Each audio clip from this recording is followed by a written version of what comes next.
नमस्कार। यति बेला प्रतिनिधि सभा विघटन सही कि गलत भन्ने दुई धारबाट बहस भइरहेको छ। एउटा बहस सडकमा, पार्टी प्यालेस र चोक चौतारामा, अर्को बहस अदालतमा। तर दुवैतिरको बहसले निकास पाउन भने केही समय लाग्ने देखिन्छ। अर्कोतिर संविधानमाथिको चर्चा चलिरहँदा सामाजिक सञ्जाल र पुरानो अभिव्यक्तिको भिडियोसहित पूर्व सभामुख सुभाष चन्द्र नेमाङको खोजी भइरहेको छ। संविधानले प्रधानमन्त्रीलाई संसद विघटन गर्न नदिने दाबी गरेका पूर्व सभामुख नेमाङ अहिले भने चुइक्क पनि बोल्दैनन्, बोलेका पनि छैनन्। प्रधानमन्त्री केपी ओली गुटमा रहेकाहरू ताजा जनादेश मात्रै भनेर रटानमा छन् भने बाँकी दलहरू संसद पुनर्स्थापनाको पक्षमा।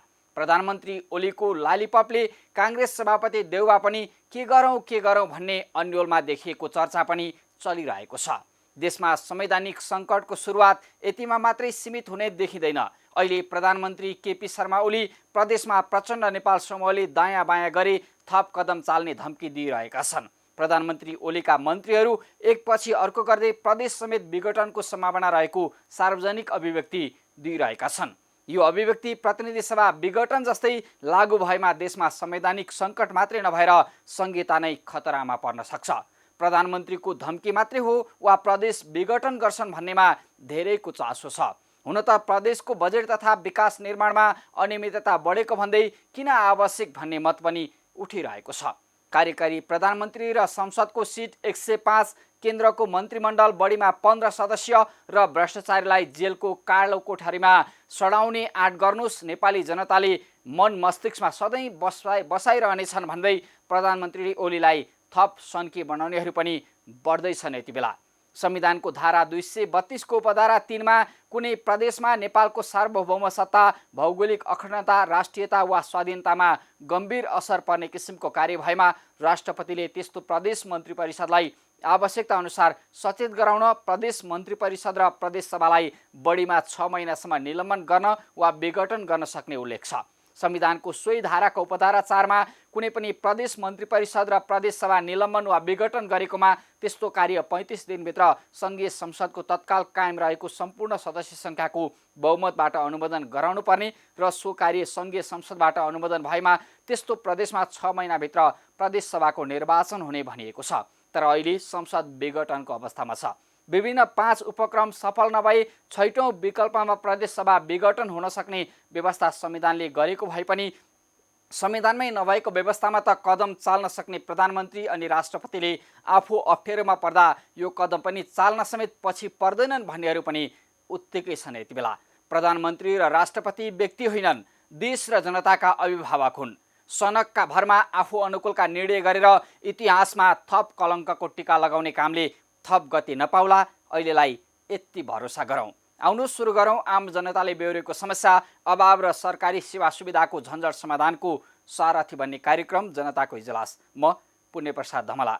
कार्यक्रमको सुरुवातमा हेरौँ यो झलक।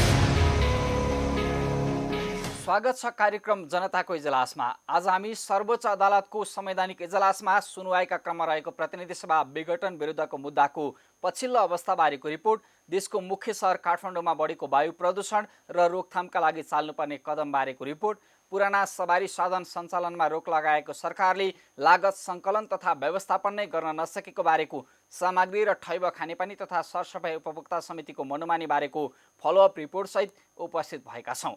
तपाईसँग पनि कुनै समस्या र गुनासो छन् भने हामीलाई पठाउन सक्नुहुनेछ। तपाईहरूले पठाएका समस्या र गुनासोलाई हामी कार्यक्रममा उच्च प्राथमिकता दिनेछौँ। अब आजको पहिलो विषय। यति बेला देशमा अन्योलता छ। चुनाव होला कि संसद पुनर्स्थापना भएर राजनीतिक परिस्थिति अर्कै बन्ला भन्ने अन्योलता। यो विवादको विषय अहिले राजनीतिक भाषण विरोध सभामा मात्रै सीमित छैन, अदालतमा मुद्दाका रूपमा विचाराधीन छ। सर्वोच्च अदालतमा जारी रहेको संसद विघटन विरुद्धको सुनवाई कस्तो फैसला आउला भन्दै सर्वत्र बढेको चासोबारेको यो रिपोर्ट हेरौँ। सर्वोच्च अदालतको संवैधानिक इजलासमा बुधबारबाट संसद विघटन विरुद्ध परेका रिटहरूमाथि निरन्तर सुनवाई सुरु भएको छ। यो सुनवाई र फैसला राजनीतिक दल, नेता, कानुनविद, नागरिक समाज, लेखक, कलाकार, पेसाकर्मी सँगै आम जनताको चासो र सरोकारको विषय बनेको छ। संवैधानिक इजलासमा वरिष्ठता मिचेर कनिष्ठहरूलाई राखिएको भन्दै निष्पक्ष न्याय निरूपणमा आशंका गरिँदै गर्दा संवैधानिक इजलासमा प्रधान न्यायाधीश चोलेन्द्र शमशेर राणा सहित न्यायाधीशहरू हरिकृष्ण कार्की, विशम्बर प्रसाद श्रेष्ठ, अनिल कुमार सिंह र तेज बहादुर केसी नै दोहोरिएका छन्। प्रधानमन्त्री केपी शर्मा ओलीको पहिलो कार्यकालमा महाधिवक्ता नियुक्त भएका कार्की इजलासमा रहँदा निष्पक्षतामा प्रश्न उठ्ने भन्दै कानुन व्यवसायीहरूले असन्तुष्टि जनाए पनि त्यसलाई व्यवस्था गर्दै प्रधान न्यायाधीश राणाले यस अघिकै न्यायाधीशहरूलाई निरन्तरता दिए।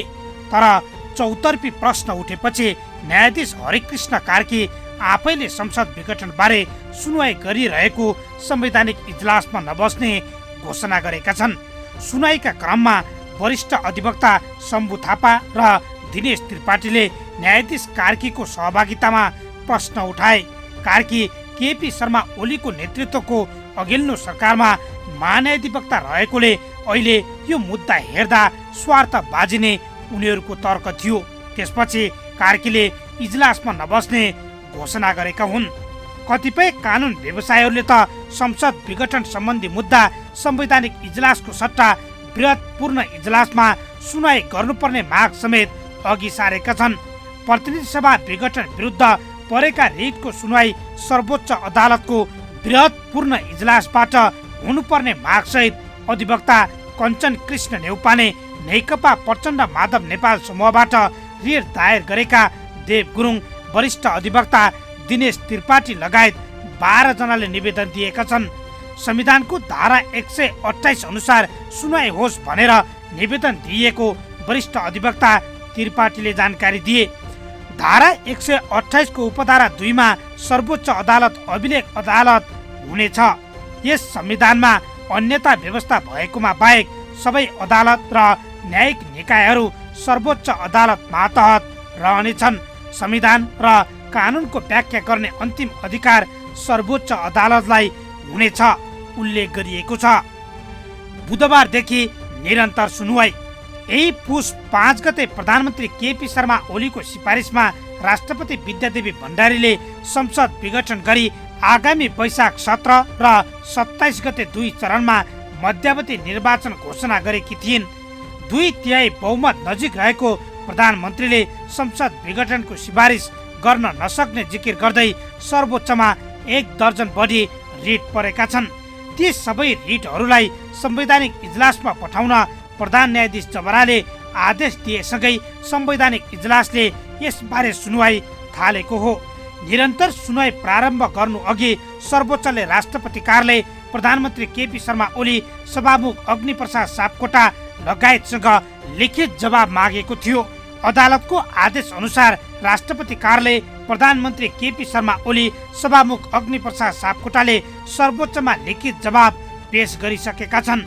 यो मुद्दामा सर्वोच्चलाई सघाउन वा सुझाव दिन भन्दै एमिकस क्युरी समेत गठन भएको छ। संसद विघटनसँगै नेपालको सबैभन्दा ठुलो पार्टी नेकपा समेत विभाजित बनेको यो अवस्थामा सर्वोच्चले के आदेश दिन्छ भन्ने सर्वत्र चासो रहेको छ।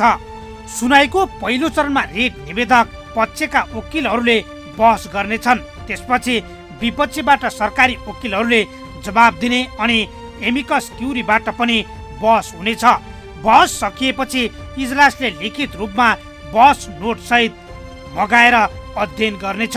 यो प्रक्रिया केही लामो हुने भएकोले फास्ट ट्र्याकबाट निर्णय पुग्नुपर्ने माग पनि उठ्दै आएको छ। सिङ्गो देश र जनताको समेत चासो र ध्यान केन्द्रित भएको यो मुद्दालाई चाँडो टुङ्ग्याउनु पर्ने माग कानुनविद तथा नागरिक समाजसँगै राजनीतिक दलहरूले पनि गरिरहेका छन्। सर्वोच्चको फैसला कुरेका प्रमुख प्रतिपक्ष नेपाली कङ्ग्रेस, मधेसवादी दलहरू तथा नेकपाको प्रचण्ड नेपाल पक्ष संसद पुनर्स्थापनाको मागसहित सडक आन्दोलनमा समेत घुमिएका छन्। एमिकस क्युरीमा को छन्? नेपाल बारबाट बद्रीबहादुर कार्की, सतीश कृष्ण खरेल र विजयकान्त मैनाली रहेको एमिकस क्युरीमा सर्वोच्च बारले गीता पाठक र पूर्णमान साक्यलाई पठाएको छ। सर्वोच्च अदालत संवैधानिक इजलास सञ्चालन नियमावली 2072 को नियम 13 एमिकस क्युरीको गठनबारे व्यवस्था छ, जस अनुसार इजलासले विचाराधीन रहेको मुद्दाको प्रकृति र गम्भीरतालाई ध्यानमा राखी विशेष ज्ञान र अनुभव रहेको कानुनको प्राध्यापक, कानुन व्यवसायी, विशेषज्ञ, विषय विज्ञ वा त्यस्तो विषयमा विशेष योगदान पुर्याएको कुनै व्यक्तिलाई इजलासको सहयोगी एमिकस क्युरीका रूपमा राख्न सकिने व्यवस्था रहेको छ। यसैको आधारमा एमिकस क्युरीले पूर्णता पाएको छ। लिखित जवाबमा कसले के पठाए? प्रधानमन्त्री केपी शर्मा ओलीले संवैधानिक व्यवस्था भन्दा पनि राजनीतिक मुद्दा भएकोले अदालत यसमा प्रवेश गर्न नमिल्ने आशयको जवाब सर्वोच्च अदालतमा पेश गरेका छन्। यता राष्ट्रपति कार्यालयले बहुमत प्राप्त प्रधानमन्त्रीको सिफारिस बमोजिम संवैधानिक मर्म र प्रचलन अनुसार विघटन गर्नु परेको जवाब पठाएको छ। सभामुख अग्निप्रसाद सापकोटाले संसद विघटन असंवैधानिक र अलोकतान्त्रिक भएको दाबीसहित प्रधानमन्त्रीलाई सो अधिकार नभएकोले संसद पुनर्स्थापना गर्नुपर्ने जिकिर सहितको जवाब अदालतमा पठाएका छन्। को थिए रिट निवेदक? प्रतिनिधि सभा विघटनको सिफारिस असंवैधानिक रहेको दाबीसहित नेकपाका सांसद देव गुरुङ, कृष्ण भक्त पोखरेल, शशि श्रेष्ठ र रामकुमारी झाँक्री लगायतका सांसदहरूले रिट दायर गरेका छन्। यस्तै कानुन व्यवसायी दिनेश त्रिपाठी, अमिता गौतम, सन्तोष भण्डारी, कञ्चन कृष्ण नेउपाने, ज्ञानेन्द्र राज आरन, लोकेन्द्र ओली लगायत दर्जन कानुन व्यवसायीले पनि छुट्टै रिट दर्ता गरेका छन्। उनीहरू सबैको रिट निवेदनमा प्रतिनिधि सभा विघटनको निर्णय खारेज गरेर संसद पुनर्स्थापना गर्नुपर्ने माग गरिएको छ। सर्वोच्चमा बुधबारबाट सुरु भएको संसद विघटन विरुद्धको रिटमाथि निरन्तर बहस र सुनवाई हुने भनिएको छ। निवेदक पक्षबाट कानुनविदहरूको बहस, त्यसपछि विपक्षबाट सरकारी वकिलहरूको जवाब दिने अनि एमिकस क्युरीबाट पनि बहससँगै सुझाव प्रस्तुत हुनेछ। बहस सकिएपछि इजलासले लिखित रूपमा बहस नोट समेत मगाएर अध्ययन गर्ने भएकोले प्रतिनिधि सभा विघटन विरुद्धको फैसला आउन केही साता लाग्ने निश्चित जस्तै छ। अझ संवैधानिक इजलास हरेक बुधबार र शुक्रबार मात्रै बस्ने गरेकोले यो मुद्दाको फैसला सर्वत्र चासो र प्रतीक्षा बनेको छ।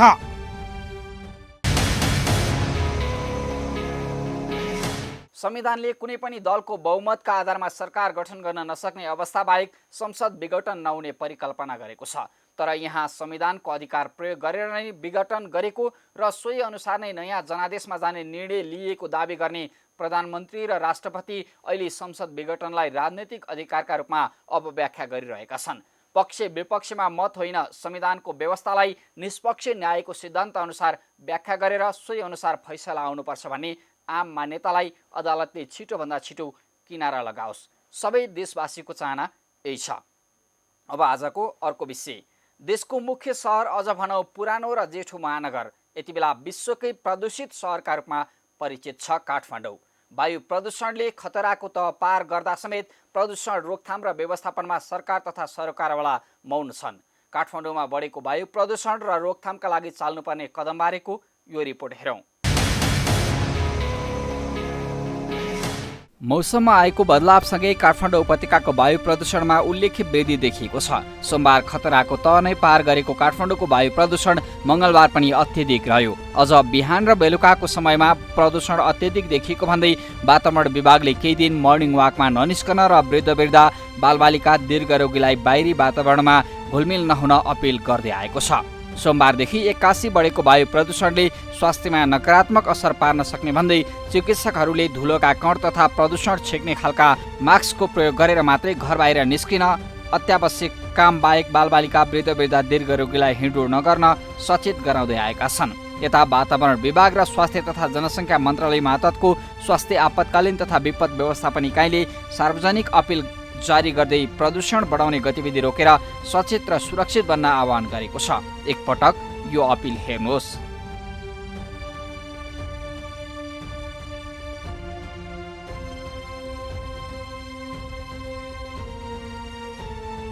वातावरण विभागको वायु गुणस्तर मापन केन्द्रका अनुसार मङ्गलबार AQI 437 पुगेको थियो।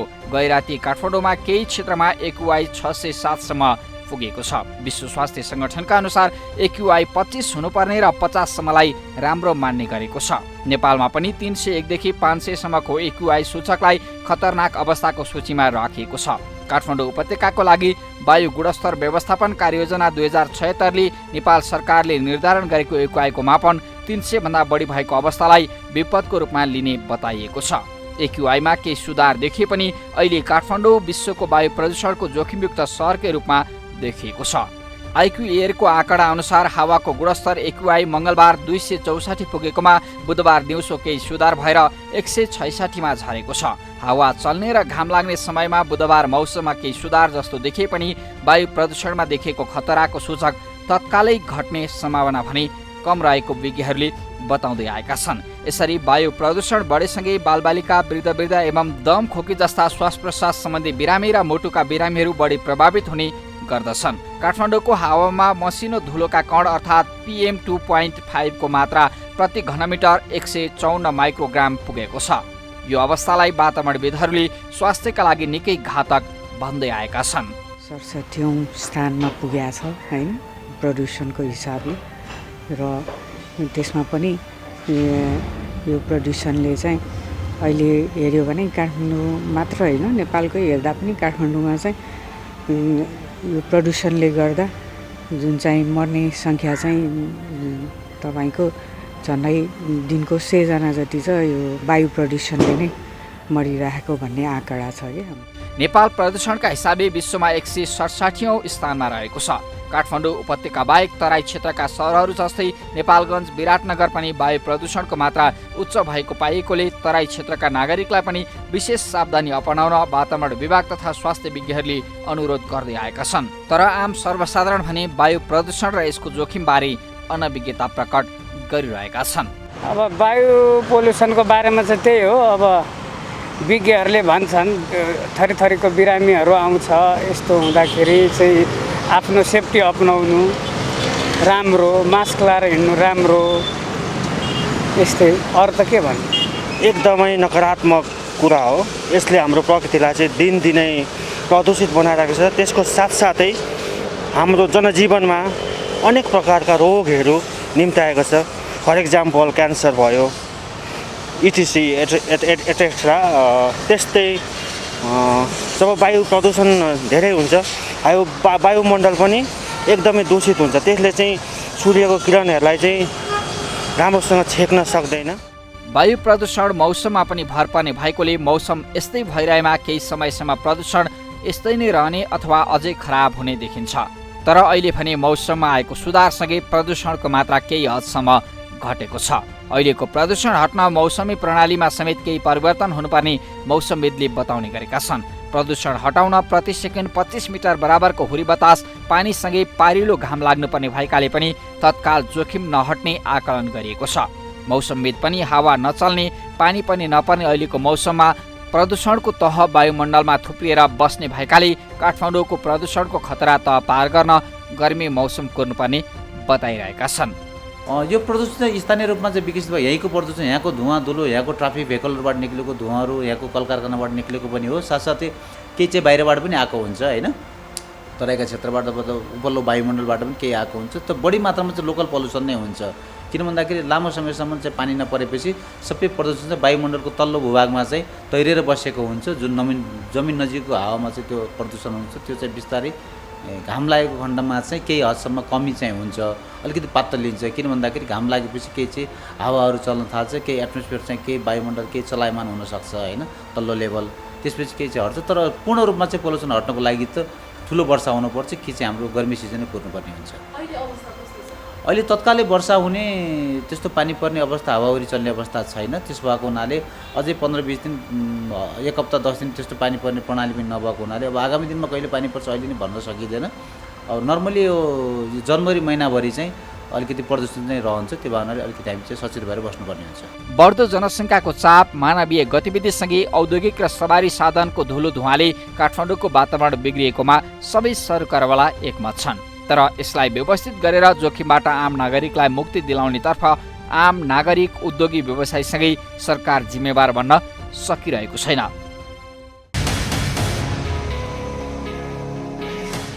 आइतबारदेखि वायु प्रदूषण लगातार बढेर मङ्गलबार विश्वकै पहिलो वायु प्रदूषणयुक्त सहरको उपमा काठमाडौँले पाउनु राम्रो सन्देश होइन। बुधबारदेखि मौसममा आएको सुधारले केही प्रदूषण घटे पनि अवस्था पुनः दोहोरिने खतरा उत्तिकै कायमै छ। जनस्वास्थ्यमा गम्भीर असर पार्ने गरी बढ्दै गरेको प्रदूषणको वर्तमानसँगै दीर्घकालीन व्यवस्थापनमा सरकार गम्भीर बन्नुपर्छ। जनताको स्वास्थ्य शासक प्रशासकका लागि सधैँ मजाक नबनोस्। हाम्रो खबरदारी बस यतिका लागि। अब एकैछिन विश्रामपछि पुराना सवारी साधन व्यवस्थापनको अभियान कहाँ पुग्यो भन्ने बारेको सामग्री र ललितपुरको ठैब खानेपानी तथा सरसफाई उपभोक्ता समितिको मनोमानीका थप तथ्य समेटिएको फलोअप रिपोर्टसहित उपस्थित हुनेछौँ। हामीसँगै रहनुहोला।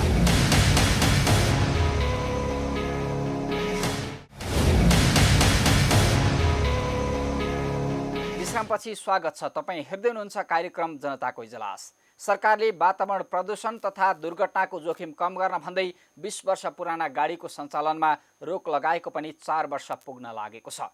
सरकारले हरियो प्लेट, मिटर ट्याक्सी र अन्य सार्वजनिक सवारी साधनमा 20 वर्षे नियम लगाएर हटाएको दाबी गरे पनि अझै सडकमा पुराना सवारी साधन गुडिरहेका छन्। निजी तथा सरकारी सवारी साधनमा यो नियम लागू नगरेर विभेद गरेको भन्दै विरोध नभएको पनि होइन। तर अहिलेसम्म पनि सरकार कति पुराना सवारी हटे, कति थिए भन्ने वस्तुगत तथ्याङ्क नै सङ्कलन गर्न सकिरहेको छैन। हेरौँ यो रिपोर्ट। नेपालको सन्दर्भमा सार्वजनिक सवारी साधनको आयु 20 वर्ष मात्रै हुने बताइएको छ।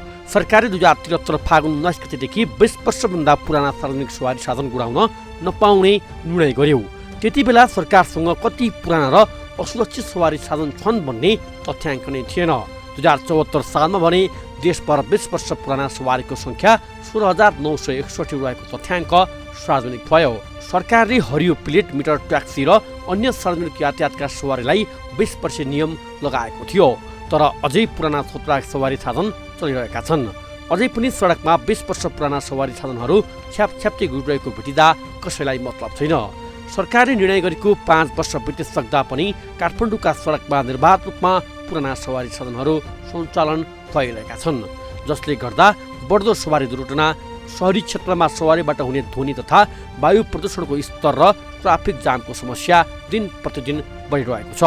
काठमाडौँ उपत्यकामा दैनिक 6 लाखभन्दा बढी सङ्ख्यामा सवारी साधन गुड्ने गरेको यातायात व्यवस्था विभागको अनुमान छ। तर तीमध्ये कति सार्वजनिक सवारी पुराना र असुरक्षित छन् भन्ने तथ्याङ्क न त भौतिक पूर्वाधार तथा यातायात मन्त्रालयसँग छ, न त यातायात व्यवस्था विभागसँग नै। सडकमा खुलेआम गुड्दा र सर्वसाधारणले गुनासो गर्दा समेत यातायात व्यवस्था विभाग पनि 20 वर्षभन्दा पुराना सार्वजनिक साधन पूर्ण रूपमा काठमाडौँ लगायत अन्य सडकबाट हटिसकेको दाबी गर्छ। नेपालमा चाहिँ सार्वजनिक सवारी 20 वर्ष पुगिसकेको सार्वजनिक सवारीलाई चाहिँ चल्न नदिने भन्ने निर्णय भए अनुसारै 2074 चाहिँ चैतदेखि चाहिँ 1 गतेदेखि सम्पूर्ण 20 वर्ष पुराना सवारी चालन, त्यो समयदेखि चाहिँ 20 वर्ष पुराना भइसकेका सार्वजनिक सवारी साधनहरूको चाहिँ दर्ता पनि नवीकरण हुँदैन, रुट पर्मिट र जाँच फास लगायतका कामहरू पनि नहुने भएको हुनाले 20 वर्ष पुगिसकेका सार्वजनिक सवारी चाहिँ हाल नेपालमा सञ्चालनमा छैनन्। 20 वर्ष पुगिसकेको सवारी साधन चाहिँ स्क्रैप भएर चाहिँ अब यसका पाटपुर्जा कुनै प्रयोग गर्न आयो होला, नभएदेखि चाहिँ गाडीको चाहिँ स्क्रैप भ्यालुको रूपमा बिक्री हुने अथवा कबाडमा जाने त्यो प्रक्रिया छ। त्यही भएर त्यो चाहिँ अब सार्वजनिक हितकै लागि चाहिँ वातावरणमा हुने प्रदूषण साथसाथै सार्वजनिक यातायातलाई सुरक्षित बनाउने दृष्टिकोणले पनि लागू गरिएको र त्यसको चाहिँ अवस्था, कार्यान्वयनको अवस्था चाहिँ अहिले त्यही रहेको छ। र यो नियम चाहिँ फेरि अरू निजी सवारी सरकारी सवारी त अन्य किसिमका सवारीहरूको हकमा चाहिँ लागू हुँदैन। अहिलेको अवस्था चाहिँ त्यही हो।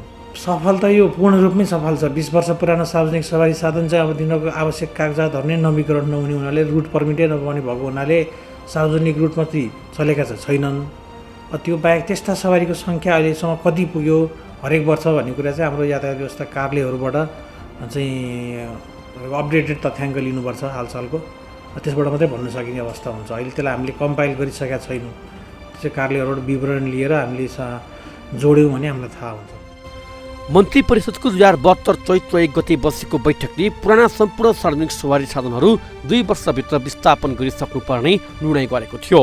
यातायात व्यवस्था ऐन बन्न नसक्दा अझैसम्म सडकमा 20 वर्ष पुराना सार्वजनिक यातायात र साना सवारी साधन हट्न सकेका छैनन्। देशभर गुडिरहेका 20 वर्ष पुराना सवारी साधनका कारण वायु प्रदूषण र सवारी दुर्घटना समेत बढ्न थालेपछि 3 वर्ष अघिको चैतदेखि हटाउने निर्णय गरिएको थियो, तर अझै पूर्ण रूपमा कार्यान्वयन हुन सकेको छैन। यसलाई यात्रुहरूले सरकारको लाचारीपनले पुराना सवारीमा यात्रा गर्न बाध्य भएको गुनासो गर्छन्। यसको त यो हटाउन नसक्नुको कमजोरी माथिबाट सरकारको हुनुपर्छ र यो जो यातायात मन्त्रालय जो छ उनीहरूले बसेको जो कुर्सीमा बसेको छन् तिनीहरूको पुरै उनीहरूको हात छ यो। किनभने चलखेल छ, व्यापारीसित पनि चलखेल छ। 20 वर्षभन्दा पुरानो इन्जिन पनि पुरानो भएको हुन्छ, धुवा धुलो फ्याँकेको हुन्छ, जनताहरूलाई असुरक्षित छ। धुवा धुलोले गर्दा मान्छेहरू हमेसा बिमारी परिरहन्छ। त्यसले गर्दाखेरि यो यातायात विभागको पनि ठुलो गल्ती र सरकारको पनि गल्ती मान्छु म त। सार्वजनिक सवारी चालक पनि सरकारले अर्को कुनै व्यवस्था नै नगरी एकतर्फी रूपमा पुराना सवारी साधन हटाउने निर्णय गर्नाले रोजीरोटी नै गुमाउनु परेको गुनासो गरिरहेका छन्। अहिले यो प्रक्रिया चाहिँ तपाईँको कस्तो भने अब यो पहिला पनि हटेकै हो पुराना गाडीहरू, अब खास भाडा गाडीहरू मात्रै हट्या हो, अब प्राइभेटहरू त हटेको छैन।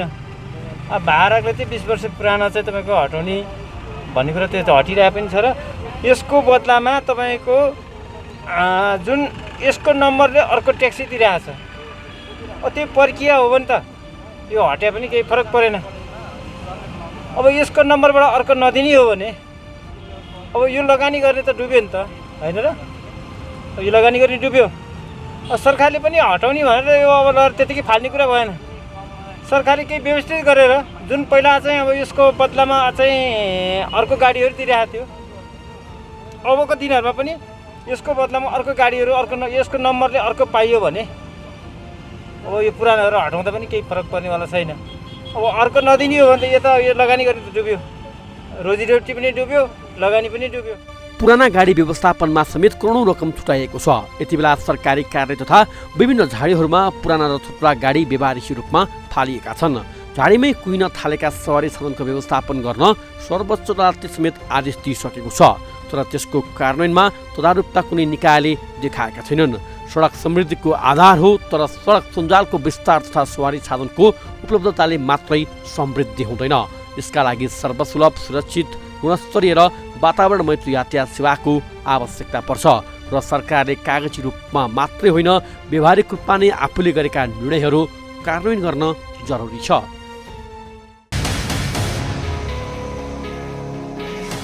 पुराना सवारी साधनको आयु, त्यसको क्षमता, प्रदूषण बढाउने मात्रा र मेसिन उपकरणको अवस्थाका आधारमा मापन हुनुपर्छ। यदि 20 वर्ष पुराना सवारी साधनले साँच्चै वातावरण प्रदूषण बढाउने हुन् भने सबैका लागि एउटै नियम लागू हुनुपर्छ।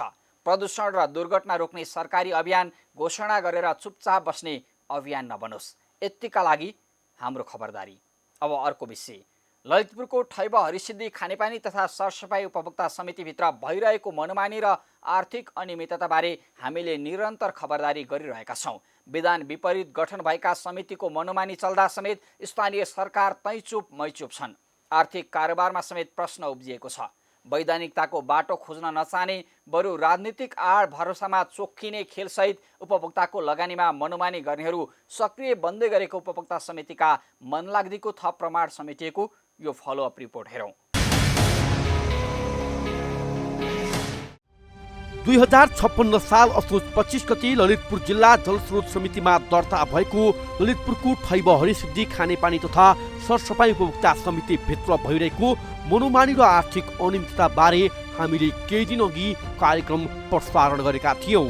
कागजमा मात्रै सीमित देखिएको मूल समितिको विधानबाट जन्मिएको दाबी गर्ने हरिसिद्धि खानेपानी तथा सरसफाइ उपभोक्ता समिति र थैब खानेपानी तथा सरसफाइ उपभोक्ता समिति हुन्, जसले यति बेला खानेपानी वितरण गर्दै आएका छन्। 2069 सालमा माइनोट गरेर फुटेका 2वटा उपभोक्ता समिति मध्येको एक हो थैब खानेपानी तथा सरसफाइ उपभोक्ता समिति। 1800 उपभोक्तालाई पानी वितरण गर्दै आइरहेको यो उपभोक्ता समितिले वार्षिक करोडौं रुपैयाँ बराबरको आर्थिक कारोबार गर्दै आइरहेको छ।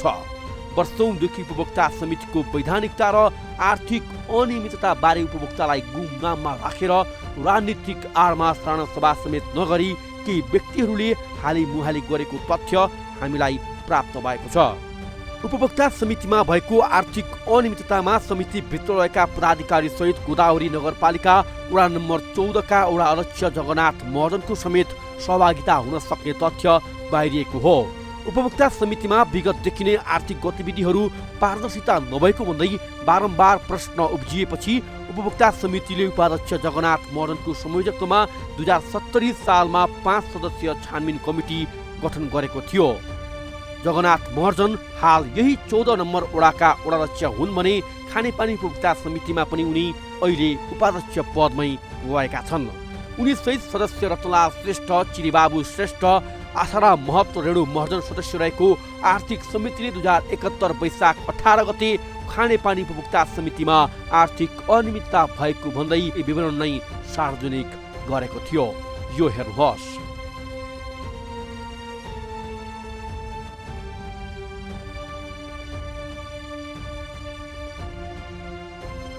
समितिमा हाबी भएको राजनीतिका कारण समितिले दिएको प्रतिवेदन कार्यान्वयन हुनुको साटो समितिको दराजमा थन्किएको छ।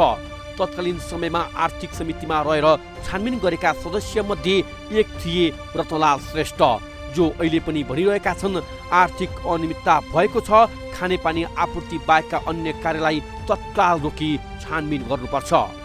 म त छ भन्छु, किनभने भित्र हेर्नु पर्यो सबै अहिले नियम प्रक्रियाले त्यहाँ के भएको छ त्यो छानबिन हुने मौका हुनुपर्छ। त्यो मौका पाउनलाई पनि अहिलेको जुन खानेपानी आपूर्ति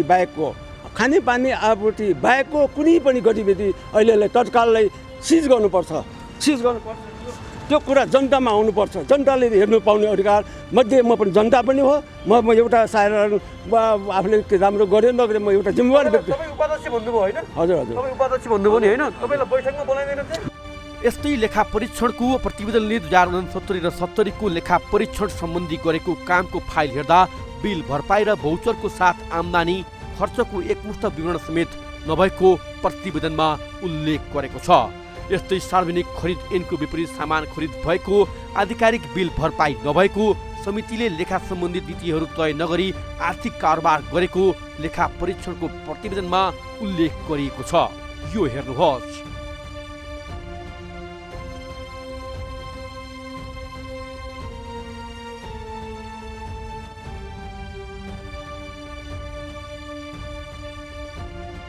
आर्थिक वर्ष 2069 साउन 1 देखि 2070 असारसम्मको नियमित आम्दानी 11,90,094 रुपैयाँ देखिएको छ भने अन्य आम्दानीमा 48,492 रुपैयाँ आम्दानी भएको देखिन्छ। यस्तै 2070 साउन 1 देखि 2071 असार मसान्तसम्मको आय व्यय विवरण 10,66,897 रुपैयाँ आम्दानी भएको देखिन्छ भने आम्दानीमा गत वर्षकै 48,492 रुपैयाँ आम्दानी भएको देखिन्छ। माथिको विवरण अनुसार एक आर्थिक वर्षमा 4,21,397 रुपैयाँको विवरण नभएको अडिट रिपोर्टले नै प्रमाणित गरेको यो तथ्य हेर्नुहोस्।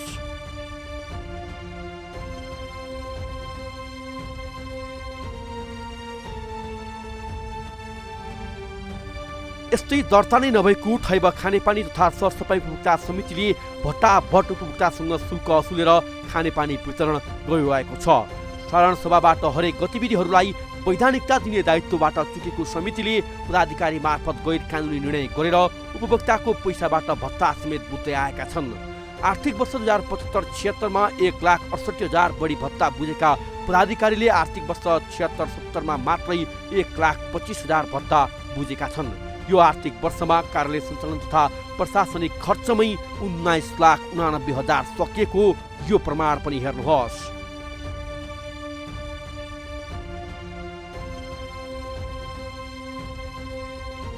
पछिल्लो हरेक आर्थिक वर्षमा धारा जडान शुल्क, पानीको महसुल लगायतबाट वार्षिक 50 लाख माथिको आमदानी थैब खानेपानी तथा सरसफाइ उपभोक्ता समितिले गर्दै आएको छ। तर यो समितिका हरेक गतिविधि वैधानिकता बाहिरबाट भइरहेका छन्। एउटै लेखा परीक्षकबाट हुँदै आएका पछिल्ला 3 आर्थिक वर्षको लेखा परीक्षण प्रतिवेदन पनि एकपटक हेरौँ।